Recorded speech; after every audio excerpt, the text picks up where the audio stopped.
Bonsoir à toutes et à tous, nous sommes le lundi 22 mai, voici les titres. La Roca Team termine à la 3e place de la saison d'Euroleague, une performance historique dont on va largement vous parler dans cette édition entre reportages et invités.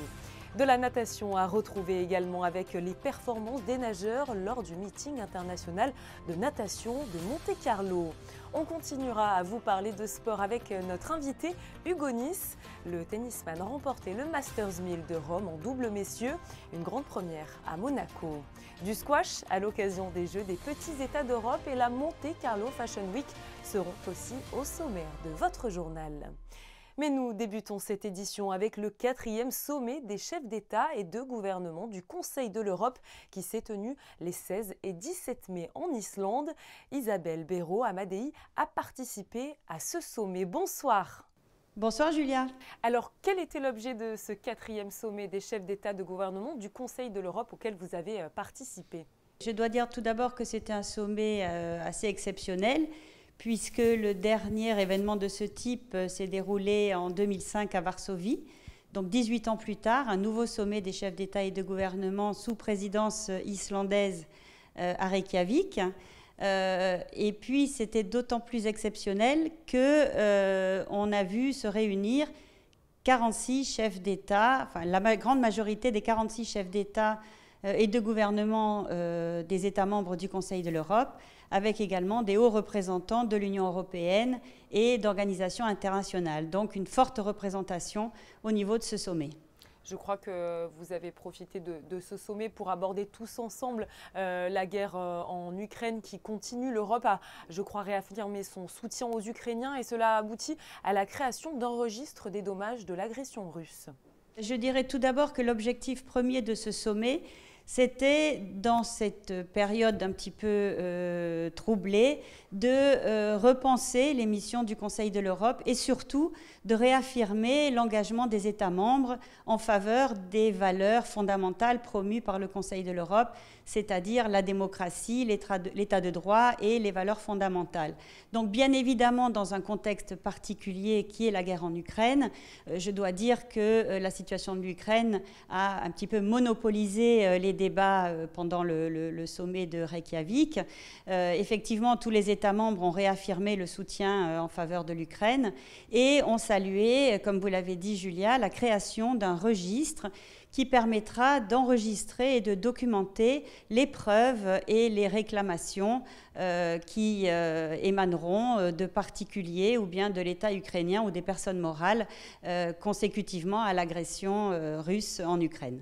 Qu'attendiez-vous personnellement pour Monaco de ce sommet? Ça sera ma dernière question. Écoutez, pour Monaco, c'était très important puisque nous avons renouvelé notre volonté politique de soutenir les valeurs du Conseil de l'Europe. Nous avons également renouvelé notre soutien à la Cour européenne des droits de l'homme, qui est un rempart incontournable contre l'affaiblissement de ces valeurs.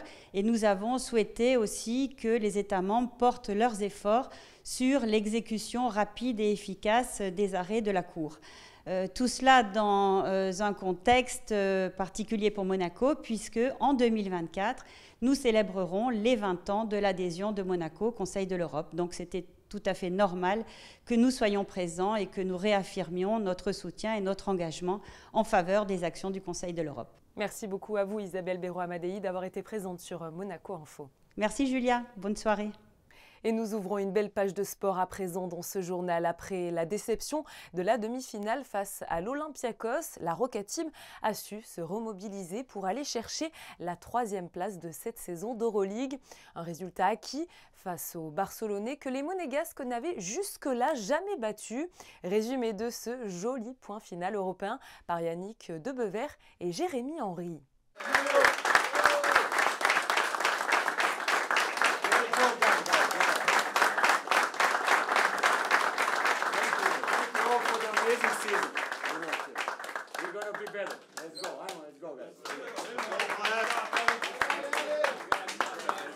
Troisième de l'Euroleague, c'est tout simplement le meilleur résultat d'un club du championnat de France depuis le titre de Limoges en 1993.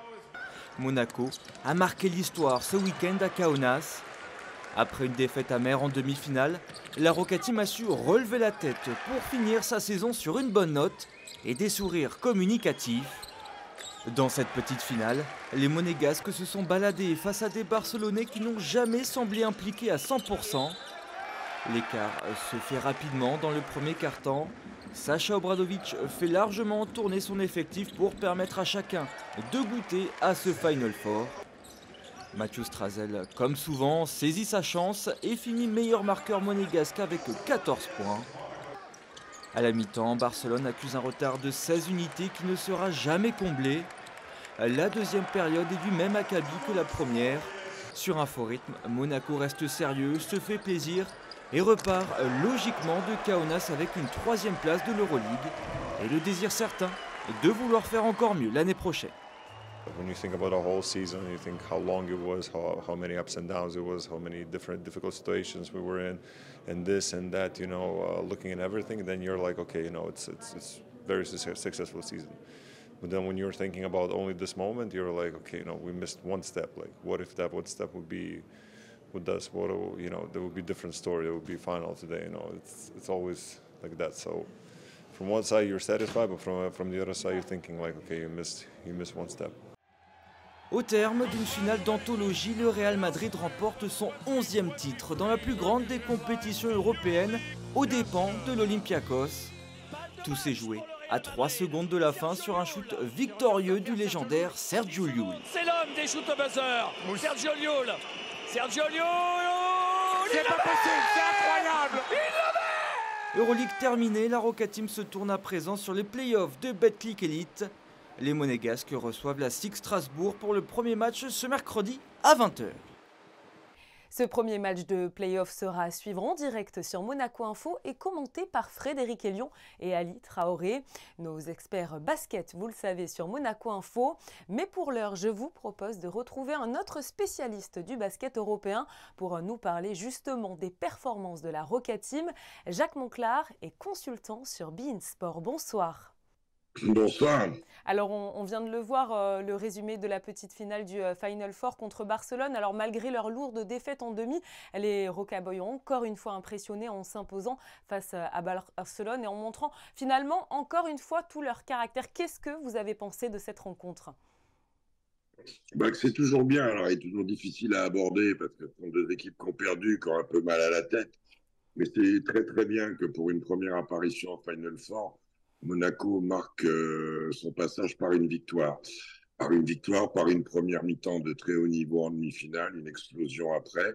Mais son passage est marqué et c'est aussi une récompense pour les joueurs, pour Sacha Obradovic, pour tout le monde de finir sur une note positive cette aventure extraordinaire de l'Euroleague. Vous le disiez, c'est leur première participation à ce stade de la compétition et en seulement 2 saisons d'Euroleague, cette 3e place, il faut le dire, est historique.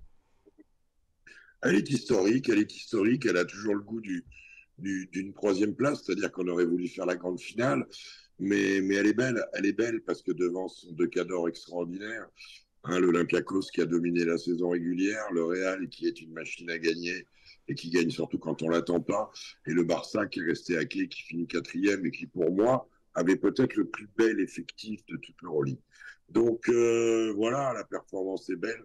Elle est magnifique, elle est une récompense pour tout un club, une organisation, pour les joueurs, pour leur leader, Mike James, pour Jordan Lloyd, pour le capitaine Yacouba Diawara, pour Ouattara, pour tous ces joueurs qui ont tout donné cette année, mais qui vont devoir donner un peu plus. Un peu plus ? Dites-nous-en en plus, justement. Pour être champion de France. Ils n'ont pas le choix. Alors, ils retrouvent Strasbourg qui leur avait donné un sérieux avertissement l'année dernière. Il faut se remobiliser. Je ne crois pas trop à la fatigue physique. Il y a un effectif. Il y a des joueurs qui sont capables de sortir du banc aussi. Le petit Strazel a montré de belles choses dans le match de la 3e place. Yohan Makoundou, on sait qu'il peut jouer. Voilà, les autres, ils sortent d'une dynamique intéressante, à l'image de chacun dans leur rôle. Ils ont fait des très belles choses. Elio Kobo, Mike James, tous, Brown, Moti Younas, ils ont tous été beaux. Maintenant, la Roca Team n'a jamais été championne. Je chambre quelques amis monégasques avec ça. Il serait temps que que le trophée de bronze qui fait 35 kilos, hein, vous verrez s'il vient, il est très lourd, vienne se perdre un petit peu près du palais, quoi. Vous y croyez cette année? Ah, ils sont clairement favoris. Maintenant, reste à eux de le faire, hein. Ils sont clairement favoris, même si l'Asvel a un vrai savoir-faire parce qu'il reste sur 3 championnats consécutifs gagnés, même si des équipes comme le Valois ont les dents longues, même si d'autres peuvent émerger. Monaco, la Roca Team est favorite, oui, clairement. Grosse cote même. Hein. Monaco, on l'a vu tout au long de cet entretien, mais qui s'impose véritablement dans le paysage européen du basket. Comment, finalement, en tant que spécialiste, vous analysez cet incroyable succès? Une bonne méthode. Alors, il y a l'évolution. Il y a 10 ans, ils étaient en National 1, le 3e niveau français. Non, je trouve que cette saison, par exemple, si elle doit être symbolique de la nouvelle gouvernance auprès du nouveau président propriétaire, M. Fedorossev, elle est importante parce qu'ils ont pris des bonnes décisions, ils ont pris des décisions fortes.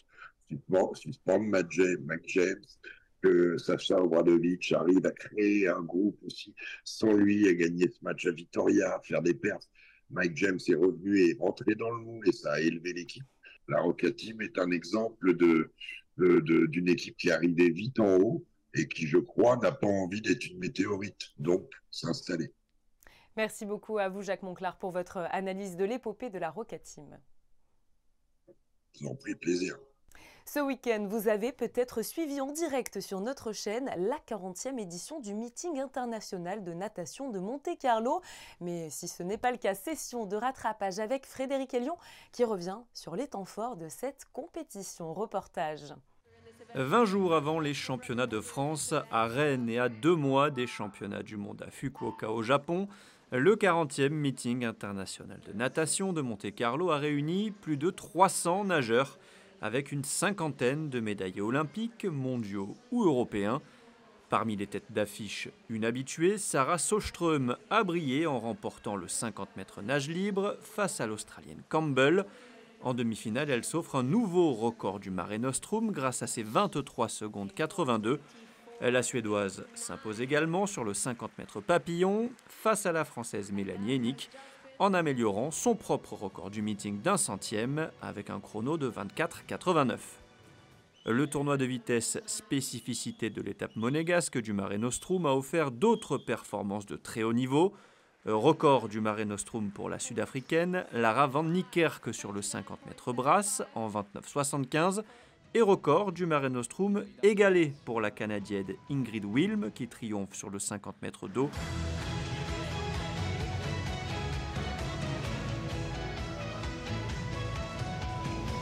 Trois autres nageurs ont établi un record du meeting. Shioban Ogi sur le 200 mètres nage libre en 1,55,03. Le japonais Tomoru Honda sur le 200 pape en 1,54,22. Et le suisse Noé Ponty sur le 100 mètres papillon en 51 secondes 28. Noé Ponty. Côté français, Lilou Rossancourt s'impose sur le 200 mètres papillon en 2,09,65. Et avant les Jeux des petits États d'Europe à Malte, plusieurs nageurs monégasques se sont hissés en finale B et même en finale A, à l'image de Léa Maric sur le 200 mètres brasse ou Lisa Pou sur le 400 mètres nage libre. Je vous le disais en titre, Hugo Nys a remporté ce dimanche le Masters 1000 de Rome en double messieurs. C'est le premier joueur de la Fédération monégasque de tennis à décrocher un tel titre et il est présent avec nous ce soir. Bonsoir. Bonsoir. Alors tout d'abord, félicitations pour votre titre, ce titre qui est une performance historique. Qu'est-ce que vous ressentez au lendemain de cette victoire? Beaucoup de joie, c'est vraiment ça qui prime aujourd'hui, beaucoup de fierté aussi, très heureux de ramener ce titre à la Fédération monégasque de tennis aussi qui me soutient depuis tant d'années et puis à la principauté tout simplement. Voilà, très heureux aujourd'hui. Déjà finaliste à l'Open d'Australie en début d'année, vous confirmez votre forme incroyable du moment en décrochant le plus beau titre peut-être de votre carrière. Quels sont les secrets de votre réussite cette saison? Oui, pour l'instant, c'est ma plus belle saison. Secret, je suis pas sûr que je veuille les dire comme ça en direct, mais non, il y en a pas vraiment. C'est beaucoup de travail, beaucoup d'années, des années de sacrifices et de travail. Et voilà, et parfois ça paye, c'est pas souvent. Donc on profite quand ça arrive. Et voilà, je travaille tous les jours pour progresser. Et donc voilà, j'ai toujours des objectifs très élevés et je suis content quand certains sont atteints. Justement, le prochain grand rendez-vous, ça sera dans 15 jours à Roland-Garros, un tournoi dans lequel vous arrivez forcément avec ces résultats, avec de grandes ambitions. Ouais, Roland-Garros, c'est dans moins de 10 jours, là, le début, même dans une semaine, le début du double. Forcément, on a toujours envie de très bien faire sur ces tournois du Grand Chelem, après notre finale en Australie et ce titre à Rome. Voilà, on va continuer beaucoup travailler parce qu'on sait que dans le tennis, chaque semaine est vraiment différente, il y a beaucoup de concurrence. Mais oui, ça reste un très gros objectif. Ouais. Merci beaucoup à vous, Hugo Nys. On vous laisse vous remettre de vos émotions. Merci à vous. Et dans le même temps, ce week-end, Luca Katarina a gagné le tournoi futur de Suède. Prochain rendez-vous pour le jeune monégasque, les Jeux des petits États d'Europe. Et justement, suite de notre série, j'en profite de reportage avant le début des Jeux des petits États d'Europe. Comme je vous le disais, ça sera dimanche prochain à Malte. Coup de projecteur aujourd'hui sur le squash, une discipline qui fait son retour après une longue absence. Le reportage de Frédéric Elion sur des images de Lionel Bernardi. C'est le grand retour du squash, absent des Jeux des petits États d'Europe depuis 2011 et l'édition Liechtenstein. 12 ans après, 8 joueurs et joueuses défendront les couleurs de la principauté à Malte. Ça va commencer par les individuels. 3 femmes vont jouer en individuel et 3 hommes. Pour les 2 premiers jours, il va suivre le championnat par équipe. Donc là, uniquement pour les hommes. Donc c'est 4 joueurs et 1 remplaçant. Par la suite, on va avoir les double hommes, double femmes, ainsi que les doubles mixtes pour terminer la compétition. Des disciplines qu'on n'est pas habitué à pratiquer, les doubles, mais c'est vraiment une bonne expérience. Et puis on va essayer de tout donner et pourquoi pas avoir des médailles.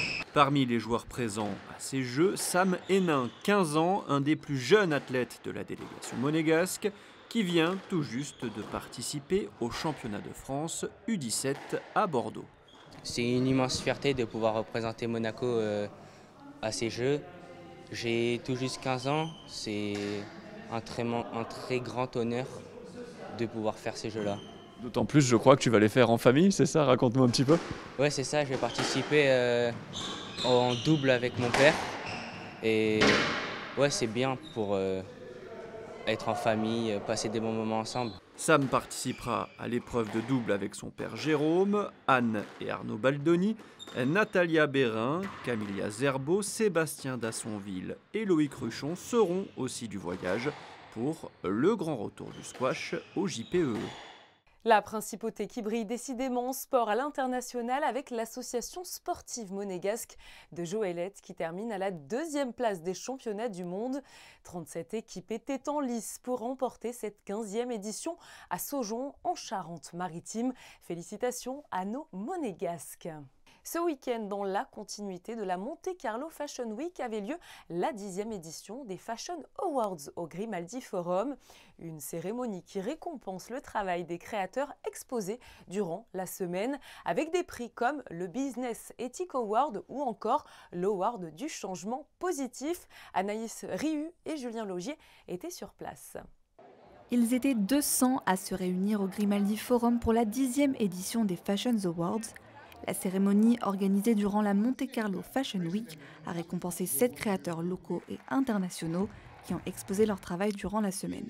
Parmi eux, Matteo Ward a reçu le prix du changement positif, qui souligne son engagement contre les conséquences de la fast fashion, ainsi que ses designs innovants et éco-responsables. It represents, I think, a recognition, which is always nice of what we've done in the past, but it's a reminder, I think it will be a constant reminder of what we need to continue doing, work harder with a greater sense of urgency, more sense of responsibility for what it really means for the millions of people that around the world are still impacted by the environmental and social consequences of fast fashion, by climate change. It's literally all of us, from Italy to Indonesia, Ghana, Bangladesh, some countries more affected than the others. I will look at this war with the awareness of what we need to do and continue doing to never lose faith and challenge the status quo. Bien qu'ils étaient nombreux à venir d'Italie ou encore des États-Unis, Soya Chartier, étudiante monégasque, a été récompensée pour son travail Made in Monaco avec des collections exclusivement conçues en principauté. Son but, alerter et sensibiliser les acteurs de la mode sur la protection de la vie marine. Même si le milieu de l'art comme le milieu de la mode sont des milieux qui ont été de tout temps très polluants finalement, et beaucoup de gaspillage, on voit qu'aujourd'hui il y a beaucoup d'efforts qui sont faits partout. Et donc moi j'en fais au niveau de mon travail, où j'essaye aussi de sensibiliser à ça. Et c'est beau de voir que des milieux aussi influents puissent être vecteurs de cette sensibilisation aux renouvelables, à prendre soin de la planète finalement. D'année en année, la Monte Carlo Fashion Week gagne en prestige et continue de réunir les participants autour d'une seule et même raison, promouvoir une mode éthique, durable et respectueuse de l'environnement. Comme chaque soir, le point sur vos prévisions météo avant de refermer votre journal avec Christinda Thomel. Bonsoir Christinda. Bonsoir Julia, bonsoir à tous. Mardi, quelques passages nuageux sont prévus. En matinée, le temps sera généralement clair. La journée restera principalement ensoleillée. Le climat sera doux avec des températures comprises entre 16 et 23 degrés. Le soleil se lèvera à 5h55 et se couchera à 20h58. Demain, nous fêterons les Didier.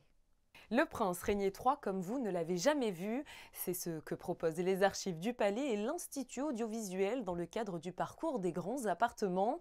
Les visiteurs pourront ainsi découvrir son image fixe et animée du prince bâtisseur.